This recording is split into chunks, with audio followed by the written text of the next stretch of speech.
এই ম্যাচটা ইগর স্টিমাচের কাছে অত্যন্ত গুরুত্বপূর্ণ। ক্রোয়েশিয়ার হয়ে তিনি বিশ্বকাপে খেলেছেন, নজর কেড়েছিলেন।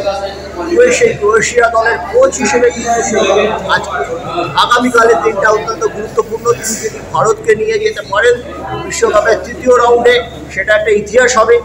যদি ভারত কিন্তু জিততে না পারলো বা কোয়ালিফাই করতে পারলো না বা কোনো কারণে ভারতের রেজাল্ট খারাপ হলো না, তখন কিন্তু তাকে সমালোচনার মধ্যে পড়তে হবে। আমরা দেখেছি ইগর স্টিমাচের ব্যাপারে অল ইন্ডিয়া ফুটবল ফেডারেশনের টেকনিক্যাল কমিটি খুব একটা তুষ্ট নয়। আইএম মিডিয়াটা এগিয়ে প্রশ্ন করেছিলেন রিভিউ মিটিংয়ে। সেই জন্য আমাদের নজর থাকবে স্টিমাচের দিকে। স্টিমাচের এই আজকে বলে গেছেন খুব গুরুত্বপূর্ণ মাস তার কেরিয়ারে। তিনি কিন্তু ভারতকে যে 5 বছর আছেন তার একটা প্রতিদান দিতে চান, দলকে উজ্জীবিত করে এমন একটা ফুটবল তিনি উপহার দিতে চান যে ভারত চলে যায় আর বিশ্বকাপের তৃতীয় রাউন্ডে প্রথমবারের জন্য।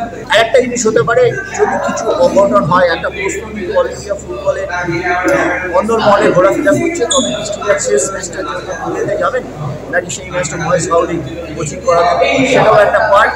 সেটা নিয়ে এক্ষুনি আমরা একটা চর্চার বিষয় নয়। আমরা দেখছি যে চিরস পর্যন্ত আবেগতাড়িত হয়ে গেছেন এবং তিনি যথেষ্ট পরিমাণে ফোকাস রয়েছেন। এবং সবচেয়ে বড় কথা, আফগানিস্তানের বিরুদ্ধে আইএসএলের মাঝে খেলা হয়েছিল, তিনি খেলোয়াড়দের পেয়েছিলেন 3 দিন আগে। এবার কিন্তু ভিন্ন ব্যাপারটা, তিনি 3 সপ্তাহ একটা ক্যাম্প করতে পেরেছেন।